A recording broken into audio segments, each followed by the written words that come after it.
Now we're going to take a look at using the Wssl presets with the SSL channel. You may say to yourself, who is this guy and why do I care? Well, he's one of the most successful mix engineers ever, both in rock and pop genres, lots of #1 hits. Check online for his credits. It's amazing to see what he does. And he uses the SSL 4000 as his main tool, along with some outboard gear. But the SSL 4000 puts a big stamp on his sound.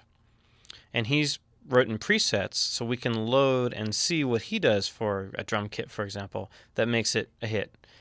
And you would think that it wouldn't really apply to music other than the kind of music he's doing, and he'd have to vary it from song to song.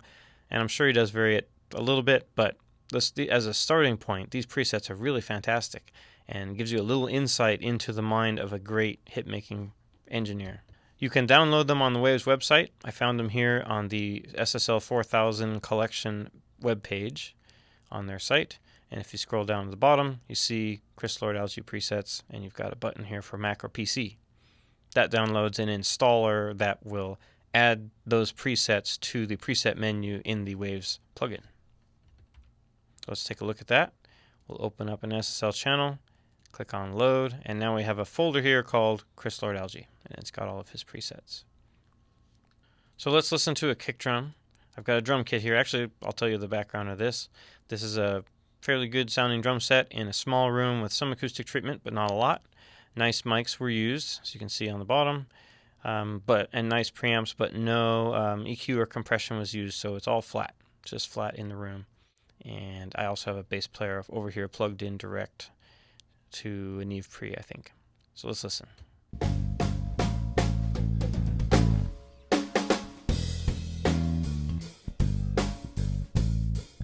So it's no great shakes there. It sounds like a drum kit in a small room. Doesn't sound like a hit, really.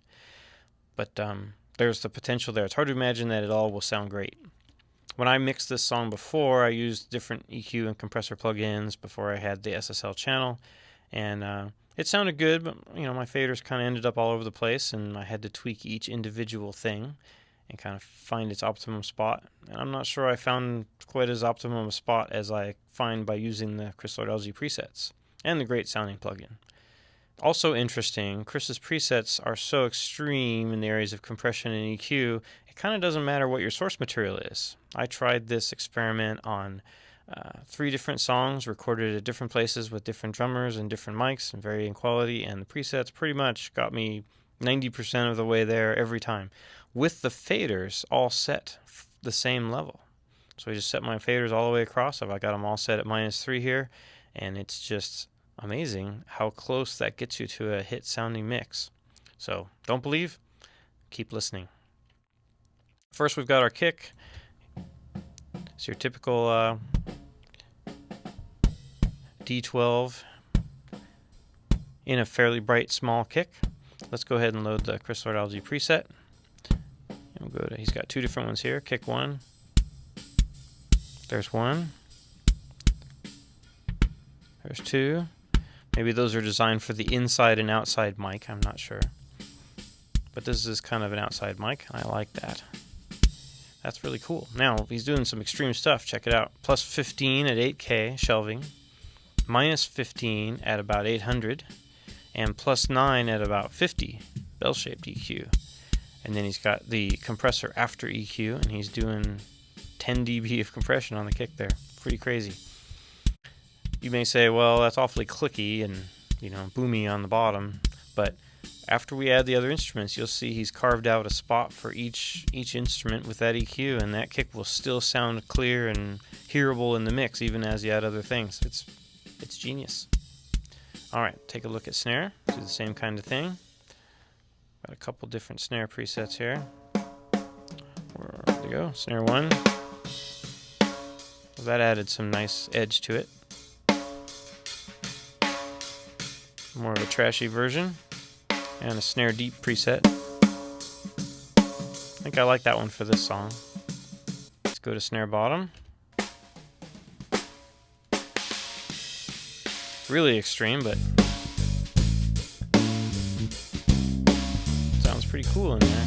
Might be a little bit too much snare bottom, so let's lower the. I got a little trim plug in here, just because I recorded that so hot. go.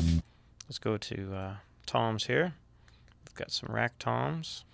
Tom left. Go to tom right. And then our hat. Go to the hat channel. Much brighter, as you can hear. We've got our overheads. He's got two different overhead presets. We've got an overhead. I'm not sure what the two different ones are for, but it sounds kind of cool sometimes if you put one preset on one side and one on the other. Kind of different EQ. Nice and stereo. Again, without bypass. It's a pretty nice amount of sizzle. This is perfect. And then the room. So in our room presets, we've got a few to choose from. Room 2. Room 3. Let's hear it in the context. Back to room 2 maybe. Room 1 maybe.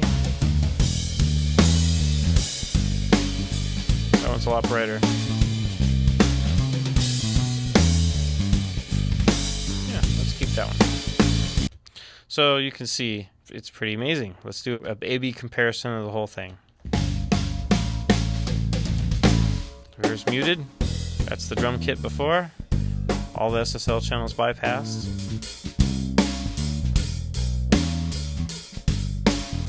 Bypassed.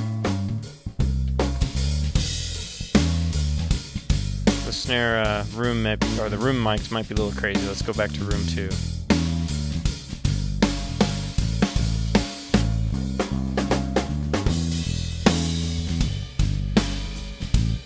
Sounds much more famous to me.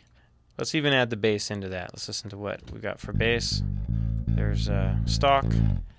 Let's see where his bass preset is. Bass. Now the compressor, he's doing a lot of compression here, and the SSL compressor didn't really make up for all that gain reduction, so I'm going to make it up with the output slider. So when we bypass, it's about the same volume. So there's before. Here's after.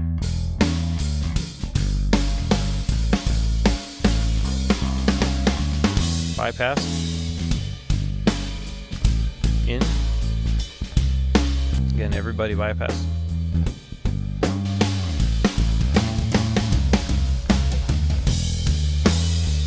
Pretty amazing.